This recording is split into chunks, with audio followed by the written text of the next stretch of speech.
मंदिर प्रांगण में माँ के भक्त बैठे, शक्ति साधक बैठे। इस युग के अवतारी पुरुष ब्राह्मण श्री योगीराज श्री शक्ति पुत्र जी महाराज के पावन श्री चरणों में, जगत की जननी सृष्टि की रचनाकार माँ भगवती के श्री चरणों में कोटि कोटि नमन वंदन प्रणाम करते हुए आए हुए समस्त गुरु भाई गुरु बहनों को सादर जय माता की, जय गुरुवर की। आज बड़े हर्ष के साथ यहाँ पर माँ की मासिक महाआरती संपन्न हुई। देखो, गुरुवर की कृपा और माँ की कृपा जब होती है तो ये आरती सामने वाले मंदिर मोहन तिलक की गुरुवर की कृपा देखिए कि आज पुनः हमारे इस शनि धाम मंदिर में माँ की आरती करने का, हम सभी के लिए बैठने का पुनः दोबारा सौभाग्य प्राप्त हुआ। जैसे कहा गया है शास्त्रों में कि हर पिता के भाग में बेटी नहीं होती है, हर पिता के भाग में बेटी नहीं होती है। बेटा सबके भाग में, परंतु बेटी सौभाग्यशालियों के भाग में होती है। उसी प्रकार सदगुरु सबके भाग में नहीं होते। वे सौभाग्यशाली लोग होंगे वे हजारों वर्षों तक तपस्या करके योग ध्यान साधनाएं करके आए होंगे, जो एक ऋषि को अपने सदगुरु मान करके बैठे होंगे, जो एक ऋषि के मार्ग पे अपने आप को ढाल रहे होंगे, जो एक ऋषि के मार्ग पे चल रहे होंगे। ये सौभाग्यशाली लोग होते हैं। आज हम सभी के लिए वह सौभाग्य मिला। हम सभी जो छवि में देख रहे हैं कोई साधारण पुरुष नहीं, ये हमारे आराध्य देव परमहंस योगीराज श्री शक्ति पुत्र जी महाराज हैं, जिन्होंने माँ भगवती आदि शक्ति जगत जननी जगदम्बा से दीक्षा प्राप्त करके, एकाकार करके, माँ के दर्शन प्राप्त करके आज कई लाखों परिवारों को पूर्णतया नशा मुक्त कर दिया है, पूर्णतया मांसाहार मुक्त कर दिया है और पूर्णतया चरित्रवानों का जीवन जीते हुए उनको माँ की साधना सिखा दी, माँ की भक्ति करना सिखा दिया। ये हमारे गुरुदेव के चमत्कार हैं। ये आप जो देख रहे हैं कोई साधारण पुरुष नहीं, इन्होंने एक नहीं लाखों परिवारों में, जो ऐसे ऐसे परिवार थे नाना प्रकार की समस्याओं से जूझ रहे थे, जो नित्य प्रति विचार करते थे कि आज हम फांसी लगा के मर जाएं, हमारे साथ तो इतनी समस्याएं हैं, परंतु गुरुवर को देखिए, गुरुवर मेरे बड़े दयालु हैं। इन्होंने समाज के लिए एक छोटा सा जल प्रदान किया, जिसको इतनी सामर्थ्य जिसके जल के कि मृत व्यक्ति के शरीर में भी डाल दिया जाए तो उसका जीवन प्राण दोबारा से आ जाएंगे उसके शरीर में। ये हमारे गुरुदेव हैं। और गुरुवर कहते हैं कि हमें बहुत विचार करके चलना चाहिए जीवन में। हमारे जीवन में देखो संघर्ष सभी के जीवन में है। हमें सुदामा चरित्र से बहुत बड़ी सीख मिलती है। यदि जीवन में सीखना चाहे तो सुदामा चरित्र से सीखिए। सुदामा जी भगवान के मित्र थे, वो भगवान सुदामा जी के मित्र थे, परंतु फिर भी उन्होंने विपदा नहीं हटाई। क्यों नहीं हटाई? क्योंकि भैया काहू ना कोई सुख दुख कर दाता, निज कृत कर्म भोग सब भ्राता। कोई किसी के दुख दुख का दाता नहीं। हम कहें कि हमारे जीवन में इनकी वजह से परेशानी आ रही है, उनकी वजह से संघर्ष आ रहे हैं, तो नहीं। काहू ना कोई सुख दुख कर दाता, निज कृत कर्म, हमने जो पूर्व में प्रारब्ध में कर्म किए हैं आज उनका परिणाम है, उनका ही फल है कि आज हम भोग रहे हैं। तो भगवान सुदामा जी चाहे तो श्री कृष्ण से बहुत कुछ मांग लेते, उनके मित्र थे, और भगवान श्री कृष्ण भी चाहते तो एक सेकंड में उनकी समस्या दूर कर सकते थे।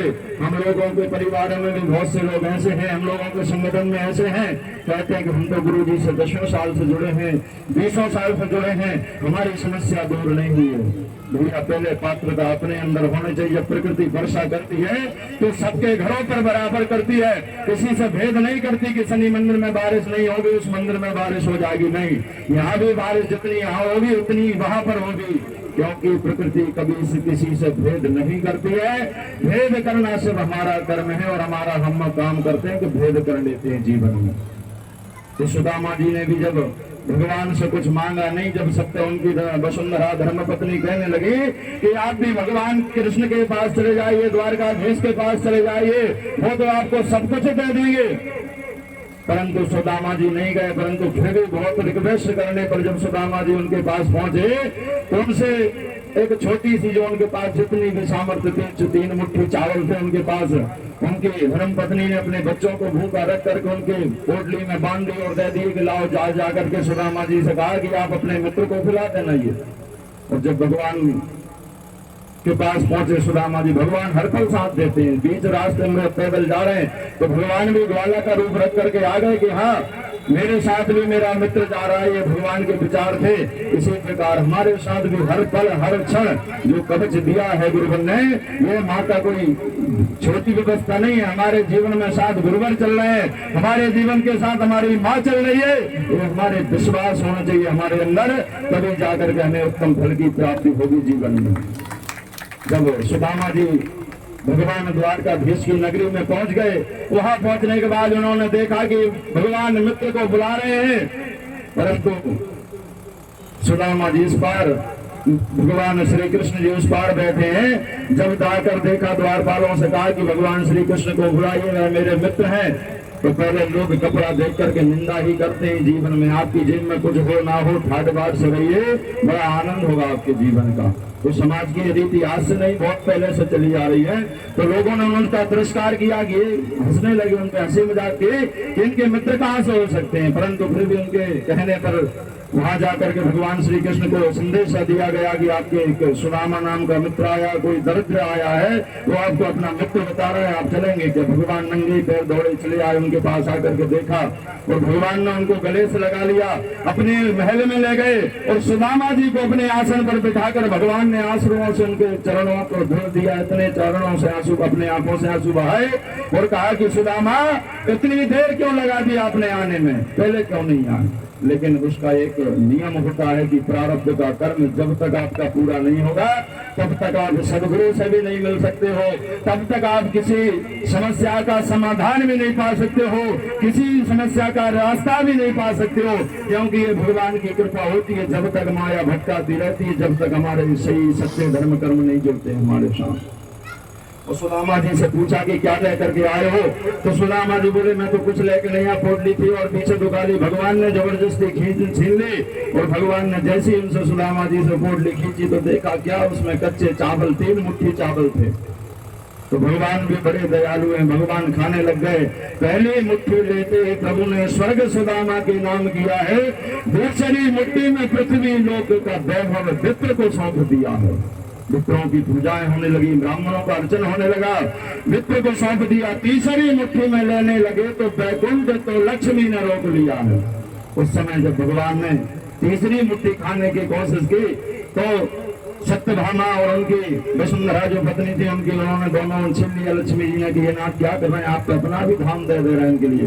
आज जैसी सुदामा की स्थिति कल हमारी हो जाएगी, आप क्या कर रहे हैं, ऐसा मत करिए नाथ। तो तुरंत सत्यभामा और उनकी लक्ष्मी जी ने दोनों ने उनको चावलों को ग्रहण कर लिया और सुदामा जी के लिए भगवान ने वो दे दिया जो सुदामा जी ने विचार नहीं किया था जीवन। जरा सोचो, हम भगवती से मांगते हैं भगवान संतान दे दो, भगवान हमें गाड़ी बंगला घोड़ी इत्यादि चीजें मांगते रहते हैं, परंतु मांगने की आवश्यकता नहीं। भगवती सब जानती है, गुरुवर सब जानते हैं हमारे जीवन में हमें किस समय किस चीज की आवश्यकता है।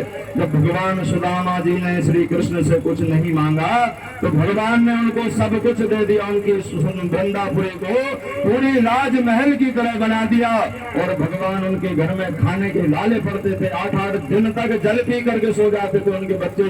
भगवान ने इतनी संपदा दे दी कि आज भी सुदामा जी के वंशज समेट नहीं पा रहे हैं। जरा विचार करो, ये गुरुवर कहते हैं हमारे कि आप लोगों को गिड़गिड़ाने की आवश्यकता नहीं। आपकी बड़ी से बड़ी कोई समस्या है, एक बार माँ के चरणों में निवेदन कर दो, एक बार मूल ध्वनि में जाकर के निवेदन कर दो, आपके जीवन की समस्या माँ खुद सुलझा देंगी। आपके जीवन की समस्या अपने आप मिट जाएगी। आप बस भक्ति मार्ग पर बढ़ जाओ। हमारे नोएडा के सचिव जी भी कहते हैं कि राम को तो लोग मानते हैं परंतु राम की नहीं मानते, कृष्ण को मानते हैं कृष्ण की नहीं मानते। ऐसे ही हमारे संगठन में भी हैं, गुरु को तो सब मानते हैं पर गुरुवर के शिष्यों की गुरु की कोई भी नहीं मानता। गुरुवर ने कहा कि आप जन जागरण करो, बस एक काम दिया है गुरुवर ने कि आप जन जागरण करो, लोगों को घर घर जाकर के बताओ कि भैया नशा मुक्त रहो, मांसाहार मुक्त रहो और चरित्रवानों का जीवन जीते हुए समाज की सेवा करो। अपने आप उठते चले जाओगे, धोने की आवश्यकता नहीं है जीवन में। जरा विचार करके देखो, गुरुवर ने बहुत सहज सरल क्रम प्रदान किए हम सभी के लिए। जीवन बहुत छोटा, ये पत्ता आज हरियाली अमावस्या थी, कल 2-3 दिन पहले कल हरियाली तीज थी। गुरुवर ने हम सभी के लिए संकल्प दिलाए थे कि आप एक एक वृक्ष एक साल में अवश्य लगाया करें। जरा हाथ उठाओ, जरा कितने लोगों ने वृक्ष लगाए। देखो एक व्यक्ति ने भी वृक्ष नहीं लगाया हरियाली अमावस्या पे। हरियाली तीज को हम संकल्प लेके आए थे कि हम वृक्ष लगाएंगे। प्रयास करो, ये गमला में ही घर में ही लगा लिया करो वृक्ष। वो नहीं लगा सकते हो तो कहीं बाहर जंगलों में जाके एक पेड़ खरीद के ले जाओ, वृक्ष लगाओ, पर्यावरण की रक्षा करो। हम अपने खुद गुरु के मार्ग पर नहीं चल रहे हैं, फिर कहते हैं कि हम परेशान हैं, हमारे साथ ये समस्याएं हो गई। समस्या तो आएंगी, समस्याओं को कोई निदान नहीं, जो कर्म किए उनका फल सुनिश्चित है। इसलिए प्रयास करो कि जीवन में गुरु के वचनों का पालन करो, उनके चिंतनों को सुनो, पत्रिकाओं को पढ़ो। निश्चित रूप से आपको आपकी समस्या का समाधान अवश्य प्राप्त होगा। और गुरुवर ने भी कहा है कि समाज कल्याण के लिए 3 धाराएं प्रदान किए हैं, 3 संकल्प प्रदान किए हैं, 5 क्रम समाज कल्याण के लिए प्रदान किए हैं। उन सबको धीरे धीरे करके अपने जीवनों में अपनाइए। और बाकी सारी चीजें, सारा कुछ तुम ही लेकर के नहीं आए हो। तुम्हें जब भगवान ने पेट में दिया था, गर्भ में तब थे, तब भी भोजन दे रही थी प्रकृति। और जब बाहर आए तुम हाथ पैर भी चलाना नहीं जानते थे, तब भी प्रकृति ने तुम्हें भोजन दिया, जीवन दिया। आज बड़े हो गए तो आज भी देंगे, और कल जब बुढ़ापे में जाओगे, मर करके जाओगे, तब भी तुम्हें प्रकृति खाने देंगे, कोई दूसरा खाने नहीं दे सकता। इसलिए थोड़ा कर्म के साथ साथ अपने भाग्य पर भी भरोसा रखना सीखो, अपनी प्रकृति सत्ता पर भरोसा रखना सीखो। निश्चित रूप से आपका कल्याण सुनिश्चित है।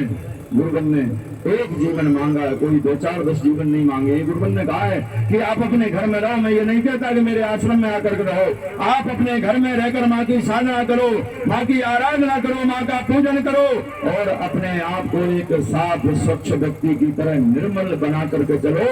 तभी आप मेरे नजदीक एवं मेरी पात्रता को प्राप्त कर पाओगे। बारिश सबके घर में हो रही है, ऐसे ही गुरुवर की कृपा 24 घंटे हम पर बरस रही है। परंतु हम गधों की तरह 10-10 बजे तक, 9-9 बजे तक हम खुद सो जाते हैं, कभी कभी शनिवार रविवार में।